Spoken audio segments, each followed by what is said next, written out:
Ecco, la vita è un sogno, i sogni aiutano a vivere meglio. La vita è un sogno. Bella, bellissima, vorrei essere eterna, vorrei non finire mai, essere sempre così, poter fare mille cose, sarebbe una cosa meravigliosa.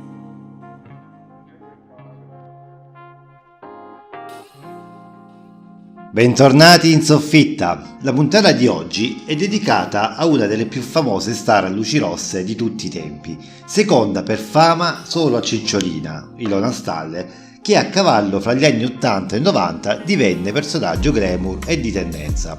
Naturalmente sto parlando di Moana Pozzi.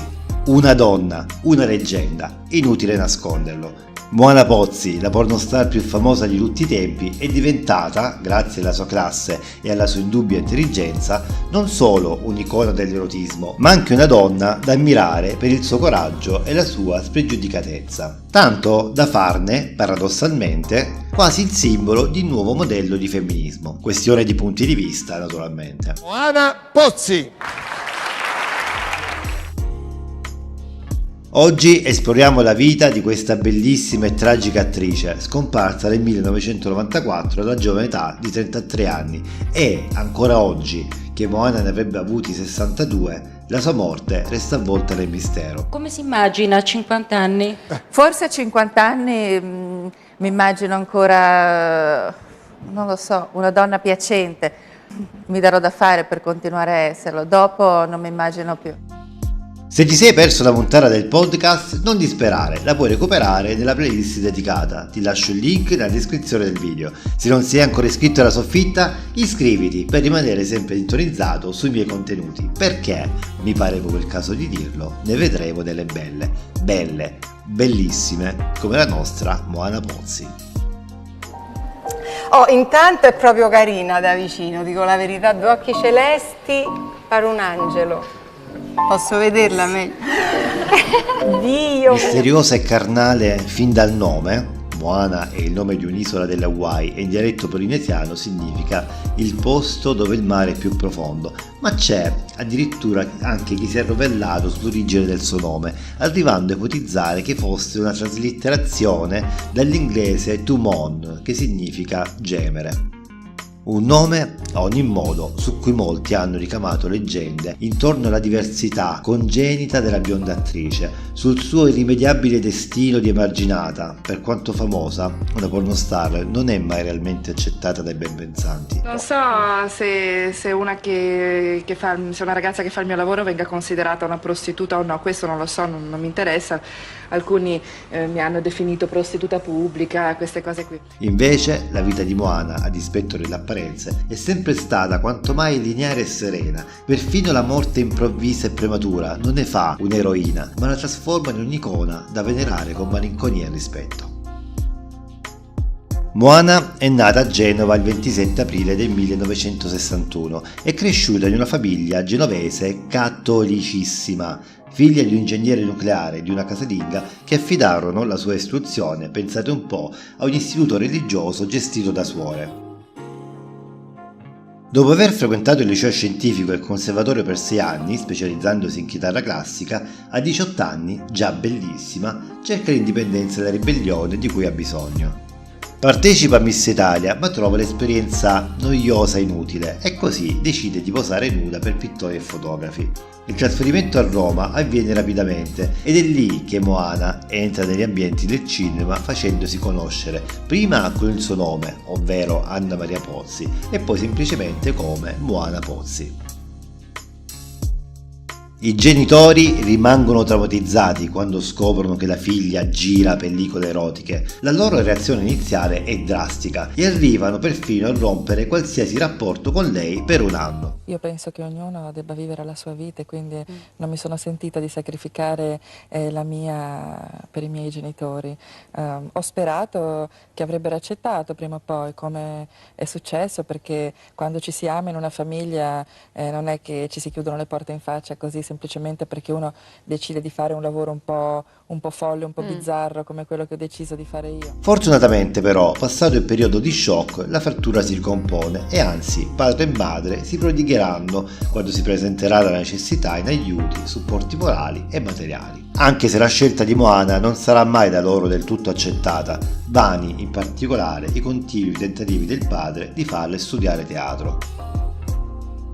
Intanto il nome Moana Pozzi comincia a farsi notare nell'ambiente, non solo in quello hard, ma anche in quello più istituzionale. La sua verve, il suo carisma le permettono di affrontare tranquillamente le sempre più numerose apparizioni televisive, in cui viene sempre chiamata con lo scopo di aggiungere un po' di pepe al condimento generale e generalista.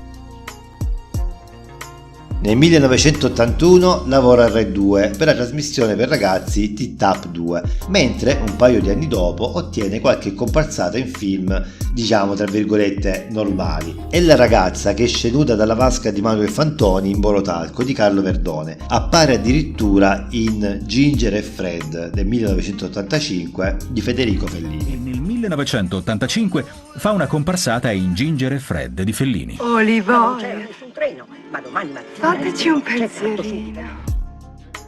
Il 1986 è l'anno dell'esplosione come pornostar. Entra nella nota scuderia di Riccardo Schicchi e gira numerosi film che producono incassi da capogiro. Il genere di mercato ormai è quasi totalmente orientato all'home video e così Moana entra anche nelle case di milioni di italiani. Vediamo.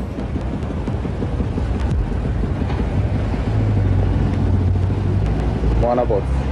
Ma hai già riconosciuto? Sì. Da che cosa mi hai riconosciuto? La pettinatura, e poi la conosco. La vedo sui giornaletti. Sui giornaletti li leggi? Sì. Cosa ti piace di quei giornaletti? Tutto. Nel 1987 conduce insieme a Fabio Fazio Jeans 2 su Rai 3, programma pomeridiano per ragazzi. Le Feder casalinghe, assieme ad altre associazioni parareligiose come Ordine Nuovo, si mettono sul piede di guerra e costringono Moana a lasciare il programma. Passano alcuni mesi e Antonio Ricci la ingaggia per Matrioska in onda su Italia 1. Viene registrata una puntata in cui Moana compare completamente nuda. Ancora polemiche, grida di censura e la trasmissione viene sospesa. Ricci cambia allora il titolo del programma in Araba Felice e riesce a far trasmettere Moana come valletta nuda, che diventa, manco a dirlo, un personaggio nazionalpopolare, oggetto di dibattiti ed editoriali, nonché di analisi da parte di intellettuali e scrittori, polemisti ed editorialisti. Tutti a sottolinearne la bellezza, il suo ruolo di fenomeno di costume, ma anche la sua classe, la sua totale mancanza di volgarità nel porsi. Soltanto libri. Leggevo i libri di Moravia, ho letto L'amante di Lady Chatterley, insomma ho letto tante cose, leggevo sempre, mi piaceva perché a casa mia ce n'erano molti per fortuna di libri e quindi non mi mancavano. Stranamente poi non nascondevano neanche i libri che potevano essere considerati a rischio, diciamo. Per molti è la donna ideale, dolce, attenta, ma anche decisa e all'occasione dominatrice. A questo proposito, scrivimi in un commento che cosa ne pensi e se questo video ti sta piacendo non dimenticare di farmelo sapere con un like. Il 1991 è l'anno di un altro scandalo che si è concluso con uno dei casi di censura occulta più incredibile dei nostri giorni. Esce infatti quella sorta di memoriale che è Filosofia di Moana, un libro della pornostar in forma di dizionario. È una carrellata di pensieri, gusti e inclinazioni, ma soprattutto di descrizioni di relazioni con uomini famosi, conosciuti da vicino, che fa molto scalpore. Moana non si esime dall'elargire delle vere e proprie pagelle relative alle rispettive qualità amatorie di cantanti, attori e comici. Nessuno è risparmiato, tantomeno qualche politico che con Moana ha avuto commercio più o meno lecito. Un libro che a tutt'oggi è introvabile. Nello stesso tempo sposa a Las Vegas Antonio Di Cesco, suo ex autista, e a quanto sembra l'unico uomo che è stato capace di tenerla legata a sé. Sempre nel 1991 Moana Pozzi realizza, insieme a Mario Berger, un film d'animazione intitolato Moanaland, che insieme a I Remember Moana, dopo essere stato presentato al Palazzo delle Esposizioni e raccogliendo l'attenzione di Enrico Ghezzi per Blob e Fuori Orario, programma che omaggio continuamente in questi podcast, fu l'unico cartoon premiato con la menzione speciale all'International Erotic Film di New York. Oggi le due pellicole, conservate in Rai, sono un vero piccolo cult per gli ammiratori di Moana. L'anno dopo è la volta della sua prima avventura politica. Si presenta alle elezioni politiche con il Partito dell'Amore, sorta di braccio politico dell'agenzia Riva Futura di Schicchi. L'operazione fallisce, ma il tasso di celebrità balza alle stelle. Moana Pozzi è ormai una macchina che produce denaro, compra un attico da 2 miliardi a Roma, vive una vita all'insegna del lusso e della ricchezza. Nel 1993 lo stilista Karl Lagerfeld la fa sfilare in passerella a Milano. Gli stilisti si infuriano, ma lui replica: le donne si muovono come Moana, mica come la top model. Sabina Guzzanti ne fa un'imitazione spassosa davanti. È l'apoteosi.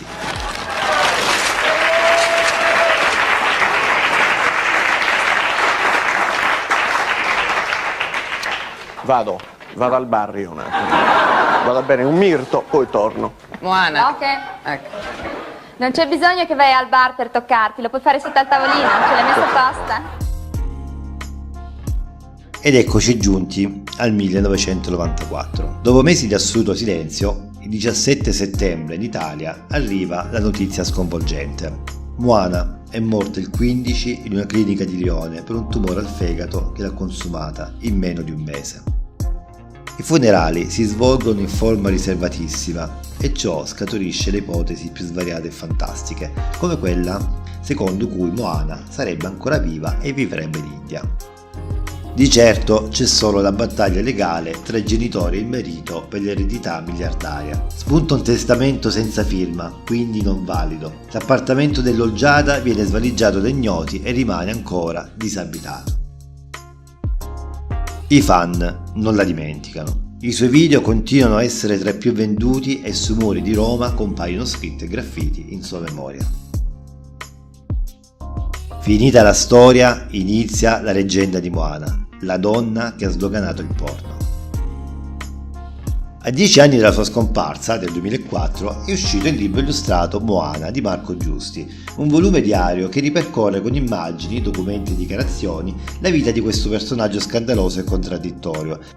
È anche un viaggio nel mondo delle luci rosse visto con gli occhi della sua protagonista più eccellente, nonché uno sguardo indiscreto sulla vita privata di tanti personaggi dello spettacolo e della politica che non hanno saputo resistere al suo fascino. Nel febbraio del 2006, alla trasmissione TV Chi l'ha visto, Simone Pozzi, fino ad allora ritenuto fratello di Moana, ha affermato di essere suo figlio. Nell'occasione ha aggiunto di avere maturato la decisione di dichiarare la sua identità e di raccontare la vicenda in un libro dal titolo Moana, tutta la verità. Ma il mistero che aleggia intorno alla sua morte e in generale intorno a tutta la sua vita non finisce. Nella primavera del 2007 il marito di Cesco confessa che per volere della moglie, alla quale era stato diagnosticato un tumore al ritorno dall'India, non volendo soffrire, gli chiese di far entrare piccole bolle d'aria nella sua flebo. I dettagli saranno raccolti e pubblicati in un libro scritto dallo stesso Antonio Di Cesco. Ancora oggi l'epilogo della vita di Moana Pozzi è avvolto in un'atmosfera di mistero e controversia che continua a intrigare e affascinare. La sua scomparsa prematura nel 1994 ha lasciato molte domande senza risposte e molte teorie che si intrecciano come fili di un intricato thriller.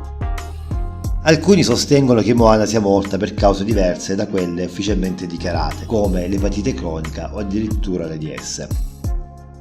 Una delle teorie più sorprendenti è quella secondo cui Moana sarebbe ancora viva, fuggita in un paradiso tropicale per sfuggire alla fama che l'aveva circondata. Questa ipotesi è stata addirittura avvallata da dichiarazioni di Eva Enger, citando il produttore defunto Riccardo Schicchi, che ha affermato che Moana non era deceduta il 15 settembre del 1994. Tale teoria ha perfino portato la Procura della Repubblica di Roma ad aprire un'indagine nel 2004 per stabilire se Moana fosse effettivamente in vita. Un'altra scena di questa complessa trama è quello della morte sospetta. Perché la notizia del suo decesso è stata comunicata solo 48 ore dopo? Perché manca un certificato dell'ospedale di Lione che chiarisca la modalità, il giorno e l'ora del decesso? Queste domande hanno alimentato dubbi e sospetti che hanno circondato la sua morte per anni. Tuttavia, la famiglia e programmi televisivi come Chi l'ha visto hanno cercato di sfatare queste teorie, offrendo spiegazioni e documentazioni per dimostrare la veridicità della sua morte. Infine, e questa è la più bella di tutte, c'è la teoria secondo cui Moana potrebbe essere stata una spia del KGB, assassinata per aver raccolto informazioni su personaggi istituzionali nazionali e internazionali. Questa teoria si basa su dichiarazioni anonime di un agente dei servizi segreti italiani, riportate da molti siti internet all'inizio degli anni 2000. Si sostiene che Moana sia stata avvicinata durante gli anni di massima popolarità e reclutata per ottenere informazioni da politici, industriali e altre personalità influenti. Nonostante tutte le teorie e le speculazioni che circondano la sua morte, una cosa è certa: Moana Pozzi è stata una donna straordinaria, un'artista che ha lasciato un'impronta indelebile nella cultura italiana. La sua ribellione alle convenzioni sociali e il suo coraggio nel perseguire i suoi desideri hanno ispirato molti, dimostrando che la libertà individuale è un valore inestimabile. Vorrei dire che è importante vivere la propria vita come uno veramente vuole, con coraggio, è la cosa più bella che si possa fare. Ogni tanto le vite delle persone si intrecciano con il mito e Moana Pozzi è sicuramente una di quelle persone. A quasi 30 anni dalla sua morte, il suo ricordo e il suo impatto continuano a vivere attraverso le storie e le leggende che la circondano. Vi lascio con una riflessione. Moana Pozzi è stata molto più di una star del cinema per adulti, è stato un simbolo di emancipazione, di lotta per l'indipendenza e di ricerca della propria autenticità. La sua storia è un promemoria che la vita è fatta di sfide, ma anche di opportunità per abbracciare la propria unicità. A quasi 30 anni dalla sua scomparsa, la sua morte continua a suscitare dibattiti e speculazioni, dimostrando quanto Moana Pozzi sia stata e rimanga un'icona indimenticabile della cultura italiana. E cliccando sul video qui accanto potrai scoprire cosa è successo ad un'altra indimenticabile attrice.